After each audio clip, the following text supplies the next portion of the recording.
Hello everyone, and welcome back to Who's the Strongest in the League of Legends lore. I am Can Opener Dude, so let's hop right into number 5. Which, of course, is Nocturne. I will freely admit that I am terrified of Nocturne. Not only is he the physical embodiment of nightmares, which makes him just about the scariest goddamn thing on the face of the planet, he's also the only sort of being that's kind of uncontrollable. If we look at the old lore before it was retconned, we can see that Nocturne was the only champion that was actually forced to stay within like a prison within the Institute of Lore.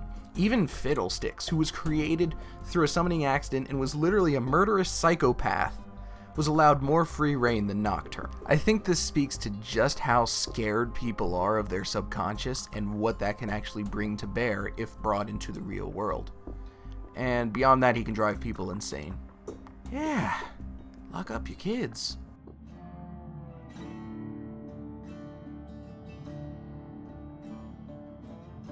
Number 4 brings us in a completely different direction to Tom Kinch, the Gumbo specialty. In all seriousness, out of all the recent champions, I think I find Tom the most interesting, simply because there's just so much implication behind him for interconnectivity between the other champions. He's known as the River King, and in his release video and pretty much every information we know about him, he references granting wishes, doing favors for people. He's sort of like this devil deal kind of person, where you call to him when you need something and you're willing to sacrifice anything to get it. It's the classic make a deal with a devil trope, but I think it's interesting with Tom simply because he's able to do it.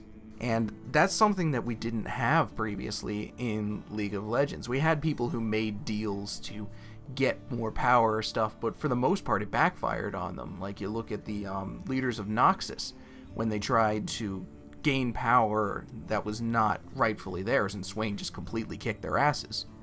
But then you look at Tom, and he can actually grant wishes. This is something that's very important because a wish is a very powerful desire. And if Tom's feeding on desires, that's terrifying. Number 3 is Cho. Now I swear, there are some good people on this list. Just bear with me, okay? But just for now, let's look at Cho.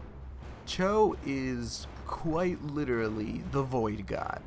We talk about Kog'Maw, we talk about Kha'Zix, we talk about Vel'Koz, we talk about all these Void champions that have suddenly appeared in Runeterra, and we talk about how they all have these interactions and little tiny hints about this creature that's coming.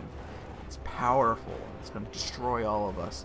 I think the most interesting one is Kog'Maw's, which states simply, Daddy's coming.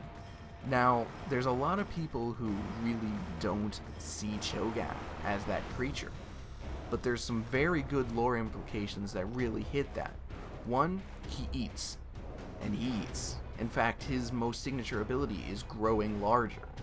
And what does Kog'Maw do? He eats, he devours. So it makes sense that Cho'Gath would be Kog'Maw's father. So what does that mean as far as his strength?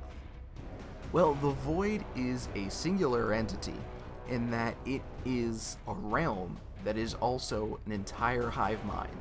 Everything in the Void is interconnected and is completely unattainable to the knowledge of humans. Think Cthulhu mythos, kind of. Non-Euclidean geometry and all that good stuff. What that means for Cho is that he is the embodiment of the entire force of this unknowable realm, made solid and brought into our world. And it says right there in his lore that we only exist at his pleasure. The only reason we have not been completely wiped off the map is because he likes to laugh at us. Number 2 is my absolute favorite champion, Soraka. Or perhaps this skin would be better for our purposes. Anyway, Soraka is known as the Star Child, and there's a very good reason for that. It's known in her lore that she was born of the stars, which makes her a Celestial. Now, for those of you not familiar with Dungeons & Dragons, a Celestial is quite literally a divine being.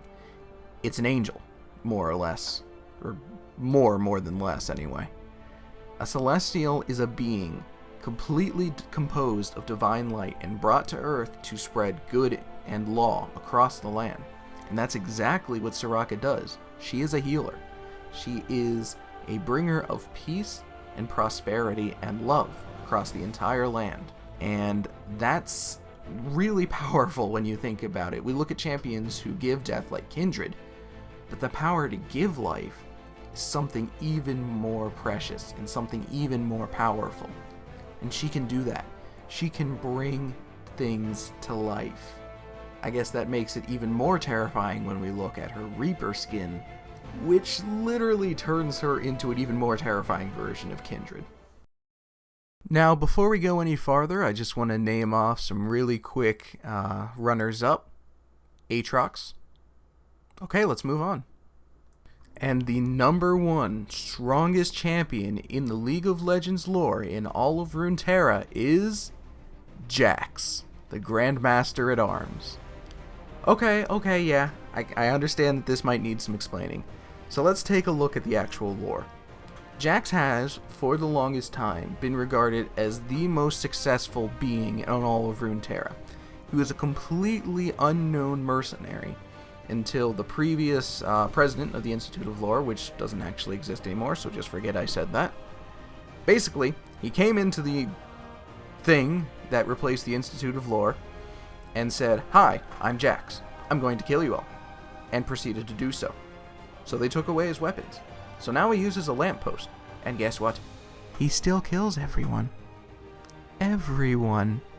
He's completely undefeated in the lore, to the point where he's taking on every single person on this list. So let's go back through them real quick. Xerath, Ascended Pure Magic Being. Syndra, untapped magical power keeping a castle floating in the sky. Karthus, Undead Lich. Mordekaiser, Master of Metal. Bard, Unattainable Celestial Force. Kindred, Grim Reaper. Nocturne, can drive people insane and is the Master of Nightmares. Tahm Kench, feeding off desires of people and can grant wishes. Cho'Gath, non-Euclidean Cthulhu of League of Legends. Soraka, literally a goddess. And Jax has beaten each and every one of them multiple times, as well as each and every one of every other champion. So who do you think is the strongest? I've made my opinion pretty clear. Leave yours in the comment, or complain about it on Reddit. Have a good day.